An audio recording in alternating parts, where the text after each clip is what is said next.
सोलापुरातील सीना नदीचा फटका मोठ्या प्रमाणावर गरीब कुटुंबांना बसलेला आहे. कारण सीना नदी काठच्या असणाऱ्या अनेक जी गावं आहेत ती बाधित झाली होती. मात्र बाधित झाल्यानंतर आता सीना नदीचा पूर आहे तो ओसरताना दिसत आहे. ओसरताना जरी दिसत असली आता राज्य सरकारने तत्काळ म्हणून 10,000 रुपयांची मदत प्रत्येक जे कुटुंब बाधित झाले आहे त्यांना जाहीर केलेली आहे. मात्र असं असलं तरी आता जे कुटुंब बाधित आहे त्यांना उत्तर सोलापुरातील तिरे या ठिकाणी आणण्यात आलेलं आहे. मात्र त्यांच्यासमोर एक समस्या आहे. कारण आपण पाहतोय की ह्या ज्या महिला आहेत त्यांनी व्यवसायासाठी वेगवेगळ्या प्रकारचं कर्ज घेतलं होतं आणि त्याचा हप्ता उद्या आहे. मात्र असं असलं तरी राज्य सरकार आता ह्यांच्या खात्यात 10,000 रुपये जमा करणार आहे. मात्र गेल्या 8 दिवसापासून हे कुठल्याही प्रकारचे घरी जाऊ शकले नाहीत. कारण त्यांच्या घरात मोठ्या प्रमाणावर पाणी आहे आणि पाणी असल्यामुळे सर्व संसार आहे तो उघड्यावर पडलेला आहे. आजी, आता संसार पूर्ण वाहून गेलेला आहे. मग आता काय व्यवसायासाठी कर्ज घेतलं होतं? असंच काय तर पोटासाठी हो का गुरं काय तर करावं म्हणून घेतलं होतं. शेळ्या बिळ्या घ्यावं करावं म्हणून घेतलं होतं. मग काय करायचं असं झालं. आता पूर्ण आमचं तर पाक पाण्यात गेलेला आहे. पाक धान्य बिन्य पाक उगवून आले तेव्हा समजा वल्ल चिक झाले. हां, आता कसं भरायचं सांगा हप्ता आम्ही सरकारवर? किती हप्ता आहे? 1300 हप्ता 1375 1375. बरं. हां, उद्या 10,000 रुपये जमा होणार आहेत. होणार आहे. आता ते त्यांनी तुम्ही कट करून घेतल्यावर आम्ही काय करावं पण मग? हां, काय खायचं आता? महिनाभर बाबा पाऊस लागले, कुठं कामं नाही तर धंदा नाही तर असेच आहे बसूनच हवं बाबा. काय करायचं? ही व्यथा आहे. कारण आपण पाहू शकतो त्यांना भीती आहे की 10,000 रुपये जर मिळाले तर ते आपल्या हप्त्यामधून कट होत जातील. त्यामुळे बँकेने याकडे लक्ष द्यावं. कारण हे गरीब कुटुंब आहे, हातावर पोट असणारं कुटुंब आहे. विविध व्यवसायांसाठी यांनी कर्ज घेतलं होतं. आता कर्जाचा उद्या हप्ता आहे, कसं करणार? कसं फेडायचं? काय करायचं? आम्ही तर इथं 8 दिवस झालं बसलो. हा, कसं ती कर्जवारी आल्यावर ह्यातलं कटक करून घेतल्यावर कसं व्हायचं आमचं? काय खायचं? आम्ही पाण्यात घरं गेले ते आमची. हा, काय करायचं? हा, सगळं आता घरावर पाणी. ताई, आता कुठेतरी तुम्हाला एक भीती सतवती सारखी की बाबा आता तुम्ही 8 दिवस झाले ह्या निवाऱ्याच्या ठिकाणी आहेत. मात्र घराची परिस्थिती अजून तुम्ही बघितली? आम्हाला अजून माहित नाही घरामध्ये काय आहे, काय वाहून गेले की काय झाले तिथे आम्हाला तिकडले अजिबात माहित नाही. दुसऱ्यांदा पूर आमच्या गावाला येऊन गेलेला आहे. आणि हे बचत गटासाठी जे काढलेले लोन आहे त्याचा हप्ता उद्या आहे. आणि सरकारने जरी 10,000 जमा केले तर आमचे हे पैसे कट करून घेऊ नये आम्हाला असं वाटतंय. किती हप्ता? 1350 रुपये हप्ता आहे. म्हणजे हे व्यवसाय महिलांच्या व्यवसायासाठी दिलेलं कर्ज आहे सगळ्यांना महिलांना बचत गटासाठी. आपण पाहू शकतो की कुठेतरी भीती आहे. आपला व्यवसाय व्हावा, आपल्या कुटुंबाची कुठेतरी उन्नती व्हावी.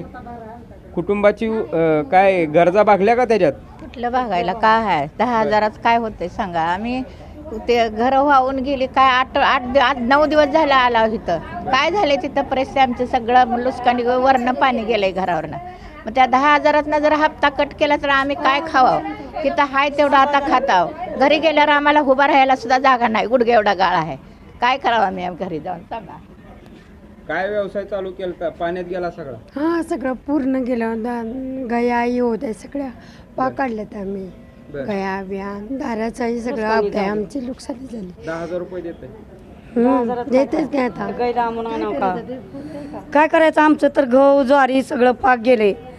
TV पोराचं कॅम्प्युटर. आता सध्याला आम्हाला तिथकडं जायची इच्छा नाही अशी. एवढं आमची परिस्थिती बेकार आहे. कसं आम्ही जगायचं? कष्टावर केलेलं आहे, कष्टावर घेतलेलं आहे. कुणाची मदत आहे का आम्हाला? कष्ट करून खाताव आम्ही खुरपाय लोकांच्या जाऊन. उद्या हप्ता आहे की? हां, उद्या हप्ता तर कशानं भरायचा? बरं. 10,000 रुपये देते की आता? कसं पोटाला खावं का त्या हप्त्यालाच भरावं? सगळं वाहून ज्वारी अशी उगवून आली, गहू उगवून आले. हो का, इकडे द्या. काय करायचं सांगा? कशी परिस्थिती? लहान 6 महिन्याचं बाळ घेऊन आलो आम्ही. हां, 6 महिन्याचं बाळ आहे तो का. आता उद्या हप्ता कट झाला तर कसं करावं? कसं होऊन ये तसं. याकडे बँकांनी लक्ष देण्याची गरज आहे. नानी, काय किती हप्ता आहे? हप्ता 1300 1350. बरं. आता माझं म्हणणं काय, ह्या महिलाचा हप्ता कट करायचा नाही.